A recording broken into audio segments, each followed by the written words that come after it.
Good morning. Good morning. Good morning. Good morning. We're not walking today, because walking for me is really about mental health and just feeling good in the morning. As I'm a person who, maybe like you, doesn't get all the exercise that I need on a daily basis, but doing this is an even greater need. So we're still gonna chop it up today on Thursday, but we're just not walking, and that's okay too. I will say thank you guys for popping back in with us on these Tuesdays and Thursdays. It's always a treat. I am Jackie Glass, Mama, Navy vet, certified doer, and delegate for the 89th District of the House of Delegates in Virginia. I am your laced up legislator in service of you and your community. Several things today, and I'm trying to think of where do we start. We've got two heavy topics that are sort of trickling down and up from the state and local levels, and I'll start, I guess, with the easiest lift. If we could say it's an easy lift, we'll start with the easiest lift. So I've been getting a lot of questions about redistricting, both statewide and locally. And I'm actually going to put a poll out while we talk real quick. Here we go. All right, so I just launched a poll for you guys, and it'll be there for the next 5 minutes or so. Give you an opportunity to sort of say where your head is at. Redistricting for, I think we've talked a bit about it, but I know there may be folks watching that are not necessarily sure what that even means or why we're even doing it or what it is. So every 10 years we have the census, and I'm going to stress this because when the census come around, I think sometimes we have no idea, not all of us, but there's no idea on the masses about how the census guides our entire lives on so many things for 10 years. Apportionment is part of it, which is the redistricting and how much our representation is. Funds we get from FEMA is a portion of what the census determines. Resources, schools, hospitals. It's so much packed into what the census does. And I think this past in 2020, it was really difficult. I think it was a really difficult process, which is why I'm an advocate. I was advocating initially to the federal level before all of this that, hey, we should probably try to find ways to do a recount or allocate resources for cities and governments to go ahead and do their own census so that they are operating, even if the federal government is operating from a not, I don't want to say bad data, but not the most accurate picture of what what the United States looked like, because we all know, like, the census was weaponized in a way, like there was a lot of push and pull. Good morning. Okay. I will make sure that I check. I know that I have not, honestly, and for people that are on here for Facebook, I typically am on for these videos, and I don't necessarily mess with it. I'm building sort of my team to really manage the messages that we get there. But if it's something urgent and important, because if you send me a message and you feel like it's urgent and important, please, the best way to get it to me is to send it to the delegate account, and that is DELJ Glass at house.virginia.gov, because I don't want to miss anything because I get flooded sometimes with just hellos on the social media side. But there's that. If it's, I do want to make sure I get back to you, but if it's urgent and important, please do not forget that the DELJ Glass at house.virginia.gov is the best place to send it, because there's 3 people watching that account to make sure that we get back to you. And there's that. So right now, at the back to redistricting, right now at the state level, and some folks on the local level, thank you. Some folks on the local level are trying to get a good understanding of what redistricting is going to look like. At the state level, it's in court. And I think back on March 8th, there was a court, there was I want to call it a hearing, but where the court actually heard arguments about the case and are trying to find out if they're going to have the House of Delegates, which is where, where we are elected, if we're going to have to run again this year. There are some very strong advocates that say, hey, we need to run in 2022 because it's about representation. It is. It's about making sure that every single person, like I said on Tuesday, has equal representation. You can't have some districts that have 100,000 people and then some districts that have 80,000 people. It's about ensuring that there's equity and voice under representation, because we have to remind ourselves, and this is a reminder for me, hopefully a reminder for you, that we don't live in a democracy, we live in a republic. And so every last person, present company included, are picking people to make choices for us on our behalf, right? The democratic process is that selecting that representation. And so we want to make sure that everyone is fairly and equally represented. One voice, one vote, right? Boom. So if you haven't taken the survey, there's a couple minutes left that asks about redistricting. It is kind of a kerfuffle. It is a whole mess. Good morning, Sasha. It is a sort of a mess this morning, in Virginia, the process, because our redistricting commission, which we all selected, we chose how this process went when we voted on Amendment 1 back in 2020, I believe. Right, in 2020, we said this is how we want the process to go. And that process stalled completely, meaning they could not get it done. It was legislators and it was citizens. They could not agree. And so that portion, that ended, right?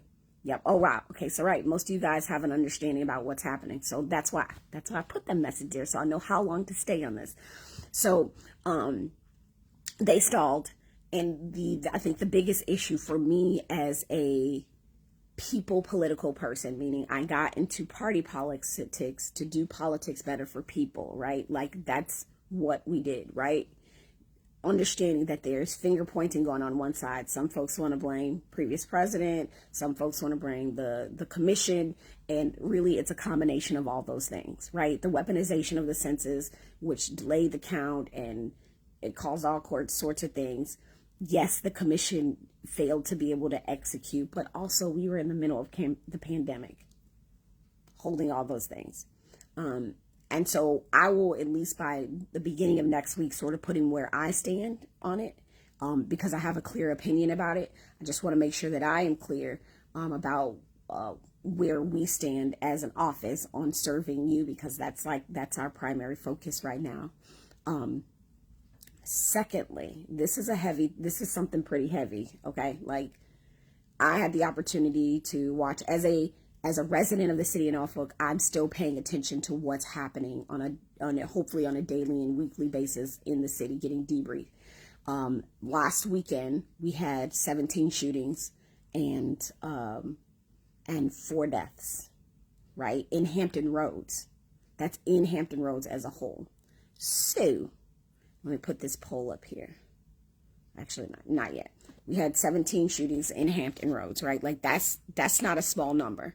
You couple that with the other night at the city council meeting, as I'm watching, just staying abreast on how we can get public-private partnerships, how we can be of service to, let me turn this off.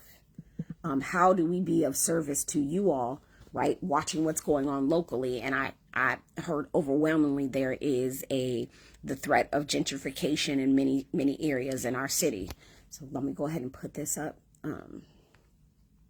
And as I look at those two, they both equally have their challenges and are definitely considered threats among residents, but we're holding those two things in our hands as to what that looks like. So I want to give you guys some update and feedback on what our office is doing for our city with regards to what's happening. Now, typically when there's, this is the first time as an elected official that I'm sort of walking through when tragedy happens in our city, what is my role? What do I do? What process do we work to ensure that we are being of service, but also recognizing the sensitive nature of things that happen.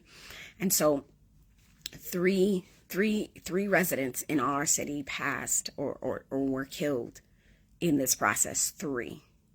We have 3 out of that 4 on the previous weekend, and it to say it breaks my heart is an understatement, and feeling pretty numb about that. I'm coupling that with the fact that, recently, even the week prior, I had my younger brother, who is up in Chicago, had his car shot up. I think my mom said 17 times, right? 17 times. He was not harmed, but like gun violence is a real thing, right? So we're just sort of hitting this stride, and I get where I'm from, right? I get where I'm choosing to be.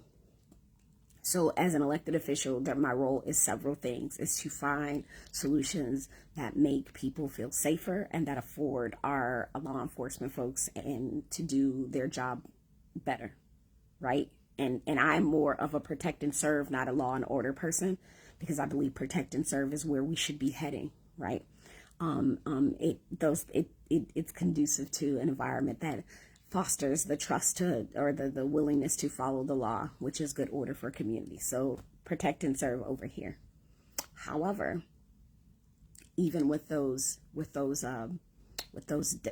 shootings this weekend, I've had a conversation with my little citizen, and I don't know if you guys have nieces, nephews, granddaughters, neighbors that are in high school. Talking to my son, he said, "Mom, there were 12 fights at school in one day." We're talking about the gun violence, and these are means gun violence, and then the 12 fights in school. And what immediately I think hit me was that these are the ways that folks are choosing to resolve conflict. We're either fighting at the school level, or we're shooting out in the streets. And the folks that we have called to solve these problems, police and educators, are both underpaid, are equally underpaid, but we ask a lot of them. We're asking them to be mental health counselors. We're asking them to be mediators. We're asking them to, and this is both sides. We're asking them to educate. We're asking them to build trust. We're asking them to do all these things, but we are severely underpaying them and we're coming out of a pandemic, and people are not necessarily, I want to say, used to being around people. We've spent quite a bit of time not having to deal with nobody, not having to smell no other funk but our own, unless you were working, because let me put respect to, there were many people who were absolutely working during the pandemic. And so instead of immediately, I don't want to become a condolence queen, because I do myself as a person get frustrated with thoughts and prayers. And I don't know about you guys. I'm like, we have that same conversation about what thoughts and prayers do and do not do. But I also don't believe, I will never, and I'm saying this as your legislator, I will educate, advocate, and celebrate, but I will never legislate over social media. I'll do those 3, but not that one. And so my mind goes to legislation. So what we did was, I've spoken to several leaders in our community, right? Several folks about what can actually be done, particularly about gun violence. And in that poll, I'll just say the poll, most of you all said gun violence is a bigger threat than gentrification. And we'll get to the gentrification piece about the council meeting the other night and what that could look like, because I think I really want to open up my ears to you all on that and what that could look like. But one thing, in the Commonwealth, we have since 1994 had a witness protection program that has not been funded since 1994. I recognize that both in those 12 fights in my son's school and the shooting over the weekend, that there are no witnesses, right? We're still waiting on tips from Lock You Up. And I don't know if there's no witnesses, but very few. And here is what our Commonwealth attorney is working really, really hard, and recognizing that his role as an elected official is he's got to show up to a lot of these crime scenes. And remember, we had 3 deaths, 3 in three. Yeah, some of these crime scenes he's shown up to, they're 3 deaths, shooting deaths, right? Like that in and of itself is trauma that many of us don't get that close to. But he has a job to do. And part of what he said is, he said, you know what, Delegate Glass, oftentimes we know who the shooter is. We can, we can figure that out. Our police, we do good work and find it out. But what happens when the folks that saw what happened choose not to show up to court, or no one wants to comply because we can't protect them? Right? That's a real thing. So we can know who did. And if you are from some of the neighborhoods that I grew up in, there is a whole thing around snitch culture. And like, we don't do it because I'm not going to cover, and I'm speaking rhetorically because I teach my little citizens on this block, you tell it. Okay. Because we need to feel safer, but being able to be protected. So over the past week or so, myself and legislators around the Hampton Roads area, not just legislators, but people affiliated with organizations, have been working with each other and to hopefully get the witness protection program funded, because it from hearing from our leadership here locally is that, and across the Commonwealth, because I've had other people calling their Commonwealth's attorneys and calling their chiefs of police, is that is extremely helpful. It would be extremely helpful. So that's not a huge thing, but it is one small thing that we can do to ensure that when crime is committed and someone sees it and knows that they feel safe saying, this happened in my community, this happened, and I don't want it to happen again. And we create a culture around the fact that, like, yes, if you mess up over here, there's going to be consequences. And I know that's tough, right? That's hard to hold in our hands. So for some of us culturally, but that's real. That is the way that we change. That's the way we change the culture. Conrad says late to the poll, but I contend gentrification is the type of thing that would inflame the want to use gun violence. While I'm anti-gun, I'd also be anti-gentrification. I hear you. And I will hold the fact that when I look at the passion to do better, to do more about the gun violence, and then the emotional connection about communities being culturally gentrified, directly, indirectly, and culturally gentrified, right? Because there's those different. Direct gentrification is the change from one group to another, like literally just pushing folks out. Indirect gentrification is raising rent, right? Like, so I'm now gonna raise the value here in order to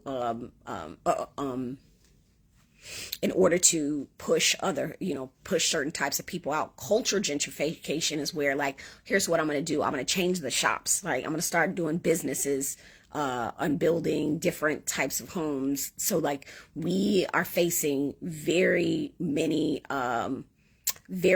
sides of, we are facing direct gentrification, we are facing indirect gentrification, and we are facing cultural gentrification.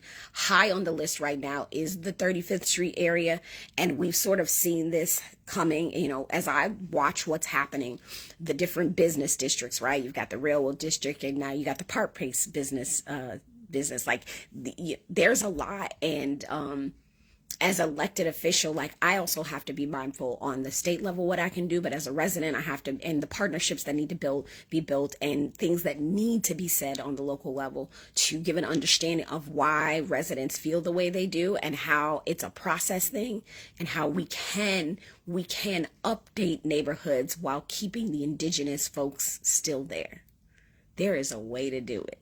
It's been done. So Denise says, yes, I'm from Philly. There's a code to keep quiet, otherwise you'll be next. Yes, there is a code, right? And so there's that part too with gentrification. You have folks who say, yes, I want my neighborhood updated. I want it to be done. I don't want gun violence in my neighborhood. I will tell it. I will allow it. It's hard. It's a hard balance. But what's easy for me to do as your legislator is say, okay, so what? Now what? We hold these things in our hand. Now what can we do? And I feel like I feel deeply in a way, the passion of the folks that show up to the council meeting, because I will say this to you all, is when people give you your time, we must express gratitude. You can't get your time back. Showing up for something, that's a big deal. They can donate money, but then ask for that back. And I can give it back, but I can't give you your time back. So I want to make sure that when we are spending time, that we're doing it from a place of truth and love. And Nicole, I see, hi, Dr. Anthony, Park Place resident here. There's a lot of mixed feelings over there. So like, I think, not personally, even doesn't matter whether it's personally or as elected official, like I really do think we have to do there has to be a better job done of how we do this, how we upgrade, how we modify. I do want to put this resource out there. Between March and June of every year, there is a tax relief program for elders. And I think we've talked a little bit about this. I wish I had the link, but there's a tax relief program. I do get specifically concerned for those neighborhoods that have a lot of folks on a fixed income, that the way they end up getting pushed out is that the housing value goes up, and their taxes, they're only paying taxes if they go up, and up. And so there is a program where if the household, I think you have to be 65, the household can't make more than $73,000. And you can get up to 80% of your taxes waived, and the owner has to be that elder. So there's that opportunity there that I think if we get more educated on ways to keep people in places and spaces, that we would be doing better. But I would love to hear you all feedback, because those are two, I think, and you can correct me if I'm wrong, those are two, I think, of the hottest topics that I've been confronted with over the past week or so that are going on in our city that people are most concerned with. That's gun violence and gentrification. And I'd love to hear where you guys are coming from and what you're thinking about. And, maybe what do you think are solutions? Like I said, with the gun violence, we are really working on the witness protection program being funded. I just can't, it's really hard to imagine. Well, it's not. I was going to say it's hard to imagine having these programs and not funding them, but that's a real thing. We say we're doing something, but we don't put the financial investment in it to execute it, or we put such a small financial investment in it so that we say, oh, we're doing this, but then also people will come back and say, hey, you're not doing enough because we didn't fund it for it to be successful. And that's a whole thing. So Chioma said the best way we're going to solve any issues, gun or violence, is to bring most people impacted, involved to the table and come up with a strategy. Yeah. And so part of that, right, part of strategizing, what I don't like to get away from us and is opportunities to what I think needs to be on the table. I'm trying to say this in the right way. What I think there needs to be are things that are to the ready, that when times like this come up, we can say, this is exactly why we ask for these things long term. Now, I know that right now, our police department is working on are pulling in stakeholders, has folks helping their liaisoning with organization to pull folks in to do exactly that, which is really important, as well as they have the Center for Policing Equity has been assessing what's going on inside the police department, and will be doing community work over the next, I think, 3 years, which is unheard of, where we are going to have someone that is going to be assessing our internals and externals of policing for an extended period of time. It's the first time that they've done something like this. If you haven't heard of the Center for Policing Equity, I think it's a great organization to sort of look at and see what they're about and ask questions. Ask as many questions as you can. It's what keeps us on top. The spotter with the camera could be useful. Yes. So there are some, if I understand what you're talking about, the spotter, like the shot spotter, and if you can put that in the chat, like you're talking about the shot. Yeah, oh yeah, shot spotter. You said it. Shot spotter with a camera could be useful. Yes, and there are some apprehensions, right? And I'll tell you, we've talked about the shot spotter. What hurts us most is when we get departments that we see in other places in the country that have these tools but are misusing them. So there have been police departments that have asked folks to manipulate data on the shot spotter, or that have said, hey, they say, hey, we hear this noise, but that wasn't a shot. And they say, well, can you say it was a shot? So like independent, there has to be a level of independence in not just auditing, but verification in the process of folks that are outside of that department or contracted, whatever that looks like, because we can have these things, and if they get misused, then we just continue to erode trust, right? Like we continue, and that same thing happens with gentrification, right? Because we're holding both of these things in our hands on this conversation, is that when we say we're going to bring the folks in and we're going to bring this outside company in to help us do this and do this right, and we end up with the same result, it erodes trust between governance, right? Our ability to do our job as well as with the people. And I think part of what we should be trying to do here, at least part of my job, is to build trust. And I believe in order to do that, we have to live by the ABCs of governance: accountability, boldness, and coalition building. So it speaks back to the point of Chioma saying getting people in the room for a strategy. It speaks back to saying where we have done wrong, where I have had a blind spot, where I have not paid attention to, where I have not been of service, and then being bold enough to make the step to call out those things. And I went backwards. Accountability, boldness, and coalition, but being bold enough to say, this is going to be a hard solution, but we're going to walk towards this. This is hard, but this is what we're going to walk to. It's super important. But I agree. So then Conrad, you said that a neighborhood to the northeast of the scope, housing to be replaced with condos due to individuals have homes to be replaced, give individuals, do the individuals' homes replace, give the individuals front of line access to the condos. Now, from what we know, that there was a certain percentage that they were allowing back in. That is still a huge conversation. That's still huge conversation about, like, we're at the point where we're all waiting to see what that's going to look like. However, historically, right? And if I listened to the council meeting the other day, and again, recognizing that now that I'm at the state level, I'm looking at how I just took a look at the housing study that was done this past year.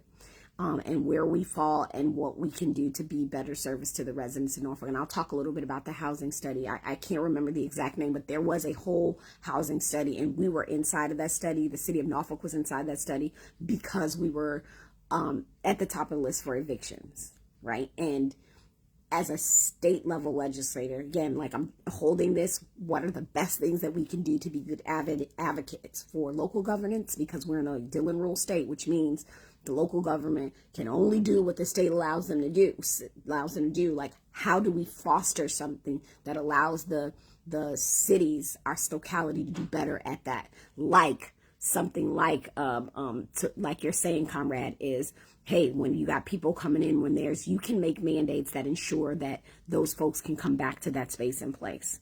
But I will tell you, as I scroll back up, is that I don't know that they're first in line. I do not have the answers there, but that's something that I'll look into, and as we have these conversations, go back and go follow back up on. But as far as I know, there's a certain amount of homes allocated for folks who were the indigenous residents to come back. Is it enough? I don't necessarily think so, but that's not my opinion. Do we know the process? We don't. And I think that's where the mistrust comes in, is because we don't know how that's going to happen. And we weren't having conversations before we moved folks out. We just can't keep doing things the same way and expecting different results. And the most important thing to recognize here is that we still have residents that are living what happened in Ghent still here, fresh in their minds. Their grandmothers went through it. They went through it as a children, and they're just seeing this repeated thing, which is why I said, and then in neighborhoods now that have a great deal of gun violence, right?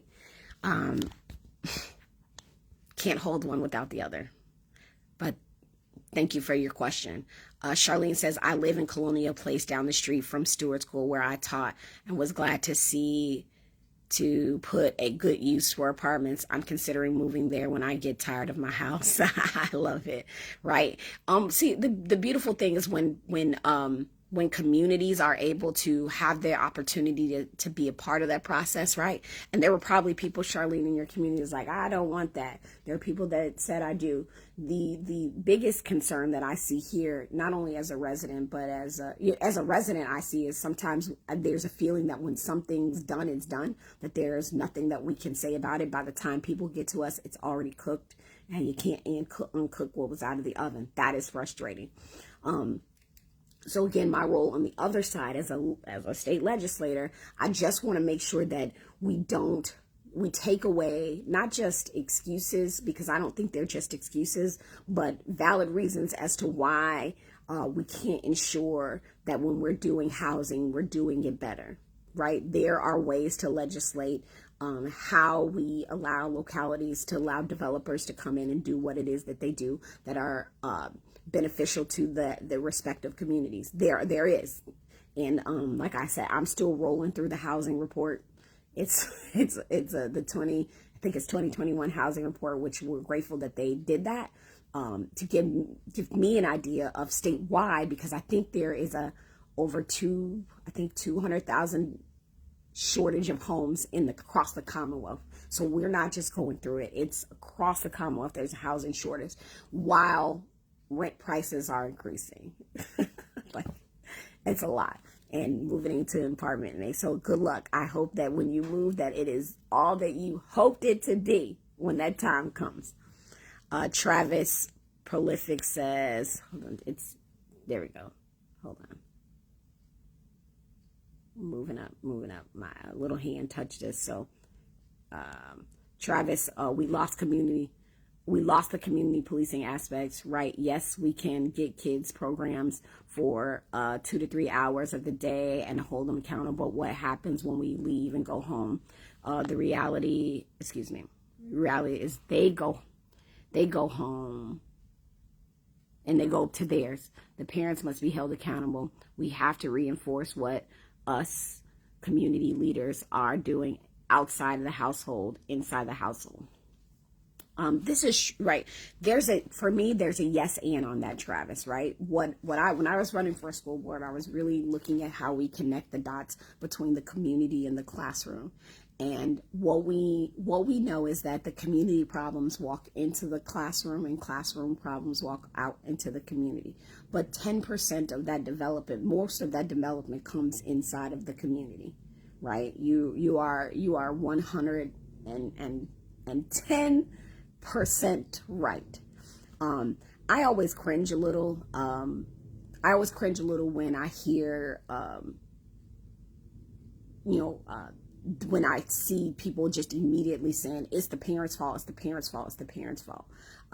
because I grew up in a household where my mother was, she worked for Ford Motor Company. She was a shift worker. It was 5 of us. She did an amazing job. But some of my siblings still did not make great choices, right? And she parented us. I mean, she did used all of the tools to prevent some of the choices, and they still made choices. There still was gang involvement. There still was drug use. There still was, folks going to jail. Like, that's a real thing. So I cringe when we say, the parents have to be held accountable. I think parents have to be supported in a way that they can do a better job with their children. When I say village as a verb, I absolutely mean it. I do not for one moment solely take credit with my husband for the development of our children. It is the people that are around our children that are equally as important to the shaping of who they are. And so I try to make it a point to say, like, what village has been built around a child to ensure they go on the right path. Because I'm going to tell you what, while I was up in Richmond these past couple weeks, my teenager was not feeling me at all. Not talking to me at all. But I need to make sure that there's a responsible, caring adult in his life when he doesn't want to talk to his mom, when he doesn't want to talk to his dad, which we are blessed to be in the same space and place. And I think he is very blessed to have that leadership, multiple leadership styles in one household. Who else is in his life that is guiding and directing him? Because sometimes our children don't hear us, right? Sometimes we are all walking into our homes with that fatigue of our day. I have no idea what's happening to my son at school. I only know what he's telling me, right?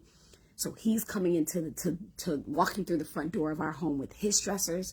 I'm walking through the door with my stressors. His sister's walking through the door. His dad's walking through the door. And then we're trying to be whole as a family or whole as people with leftovers of patience, of care between each other. And that is real. And it's two parents in this household. That's real. And so I think for me, it's more about what village and what infrastructure are we building for parents to be successful rather than let's just hold parents accountable.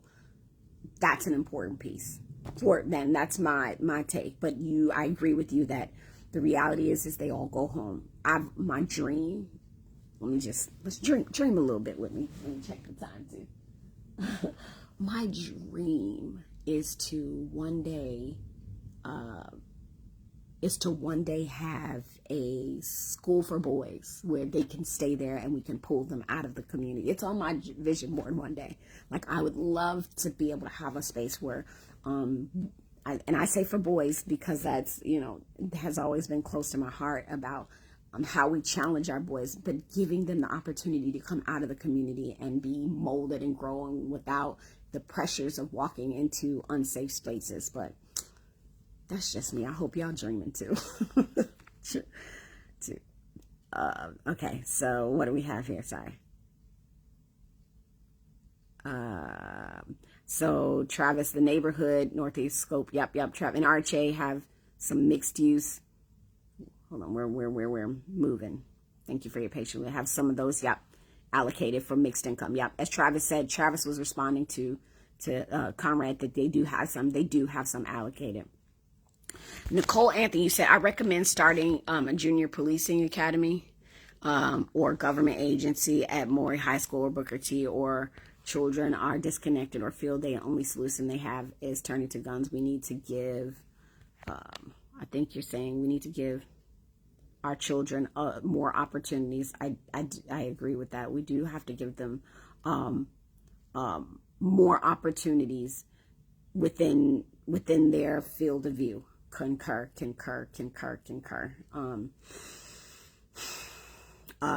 And one of the unfortunate situations that we're in right now too with opportunities is there are many children that are not getting involved in extracurriculars or cannot because we don't have the bus services to get them back home after school.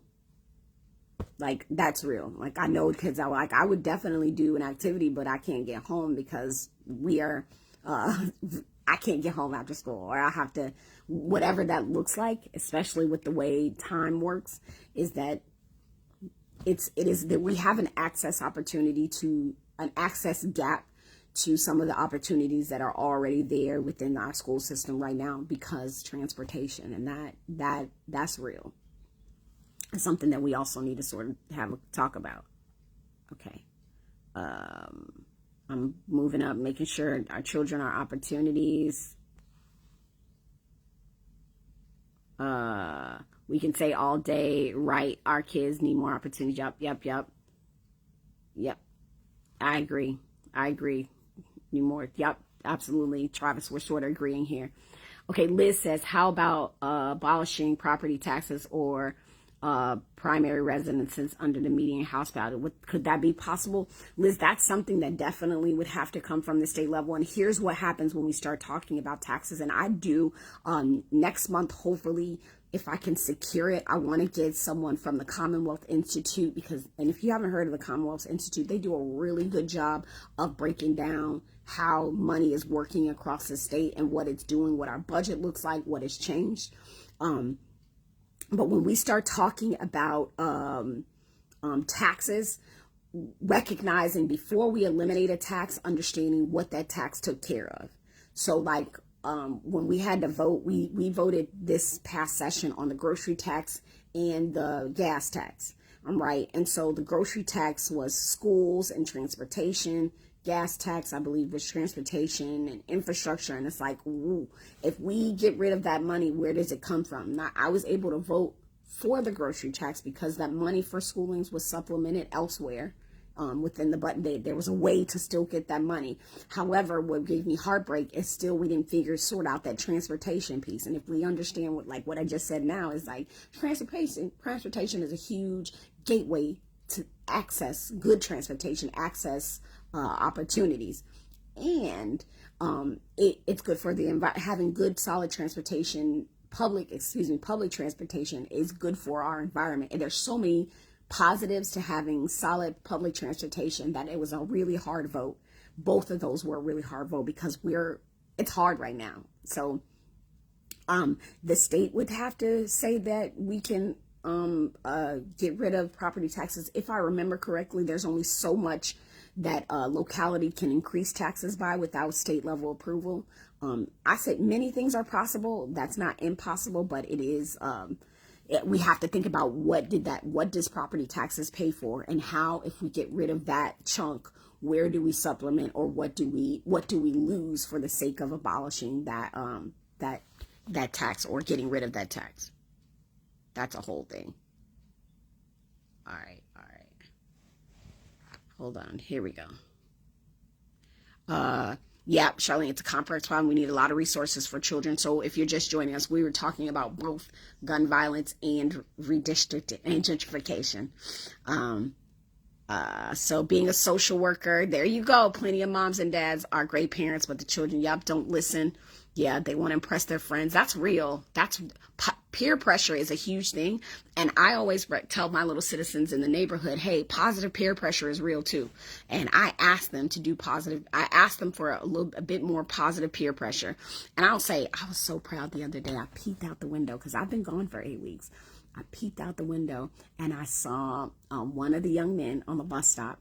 Because I asked the 5th graders, I have two fifth grade boys and one 5th grade girl on the bus stop on my corner. I said, hey, you guys are the elders. What I need you to do before you hop on that bus is I need you to check the stop.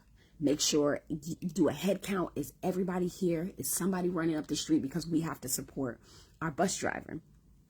And we need to keep good order on this corner because cars fly through our street, and we want to make sure our littles are, just you are the leaders. And I saw him as the bus pulled up, and I saw him step out and look, and and that's positive peer pressure. Now they fuss over who gets to do what sometimes, right? But how do we foster an environment where peer pressure is used for positive things, because it's going to be there no matter what? Charlene, I think that's who said that, that no matter what, Denise, there's going to be peer pressure. Like, bet your sweet bippy, we go through it. I go through it as an adult, got peer pressure. So it's a real thing. Delmar, yep. So yes, yep. Sheriff Barron has several programs, and I'm going to be honest, I'll tell you, I took a hard vote,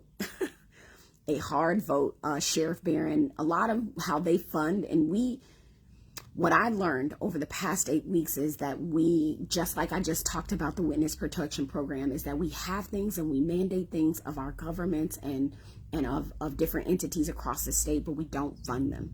And so Sheriff Barron, there was a vote we needed to take about the prices of food in our jails. Unfortunately, they have to increase the prices. A small pack of M&Ms could cost $8, right? A small tiny pack could cost $8 for an inmate. And I know we all would be appalled to pay $8 for, and this is hypothetical, $8 for a snack size pack of M&Ms. But that money, that commissary money that they get, goes and funds programs like Adele said that allow him to help families of inmates, allows him to do many of the programs that we expect our prison system to do for returning citizens. Like, there's an expectation. However, as a Commonwealth, we don't necessarily fund that. All of our localities have, money's pushing and pulling in different places, but he's still trying to hold these programs together so that he can be of service to the communities that he's trying to serve, right? To the families that are affected by the folks that are incarcerated under his care. And as I like how he says, is that everyone in there is a human being. Everyone in there has a life outside, and it is their goal to get them, when they get out, that the things are in place to make sure that they are able to go back to a place and not come back. And if that means having a program for the teens who are struggling, that means having a program for the teens. That's supplements. And I voted to stop the prices, but I understand what that's going to do. And we got to find the money to make sure that he is able to continue to do these programs. Liz said it would be good ways, understood it would be good if there were better ways to tax. Yep. Yeah, Liz, amen, sister. It would be great if there were better ways to tax. Absolutely. I am so excited to get in the conversation over taxes, because I think it's something that I did not understand clearly as an everyday citizen. I didn't necessarily have the knowledge that I have now about how our taxes work for us. Yes, I understood, as I was told as a kid, for the rest of your life, you're going to pay your taxes, be black, and die. At some point, you're going to do those things. But yes, take care, Liz. Get that baby to school. While you're talking, I need to get my daughter up. She ain't woke up and go to school and took them trash cans outside because it's trash day. So I better quit running my mouth and get going. Oh, yes, we done been on here for an hour, y'all. So at any rate, let's wrap this up. So there will be an opportunity where we'll be talking taxes. There is a legislator in the General Assembly who is phenomenal at taxes. Her name is Vivian Watts, and she has agreed to do a Zoom or something where we can talk taxes. We'll bring someone in from the Commonwealth Institute so that we can really get a good understanding of how taxes do and don't work. I hear footsteps. Do and don't work. I am always open. I am always open for questions, comments, concerns, suggestions. So do not hesitate ever to email that DELJ Glass at house.virginia.gov. You can go to delegatejackieglass.com and you can reach out to us. We take it all in. We take it all in. We take it all in. We take it all in, and we do the best that we can with it as we sort of learn a little bit more about this process. I am a student right now. As in my first 9, I'm on week 10 as an elected official. I'm still a student, but I'm also leading at the same time, and that is a partnership between us and you. So what I will do is I will see you all on Tuesday, and I feel like these are great conversation to have. I'm so grateful that you decided to join us this morning, and we'll see you again. And thanks, Conrad. Yep, you'll be interested. Okay. It's April 14th and 15th. I'm doing a grand reopen of the Envision Center in Calvin Square. Come out. Yes, Travis, if it's an event, and I say this with all the love I can muster because I have people helping me manage all the things that come in, please email that event to DELJ Glass at house.virginia.gov so that someone, at least on my staff or myself, will be able to get it on the calendar and let you know out ahead of time that I'll be there. Because again, my heartbreak is not getting information to you or not responding in a meaningful way. Yes. All right. Hold it in our hands. Let's go do great, be great. You are certified doers, and we do. So get that baby out to school, Liz. Get to work, and you guys make it a great day.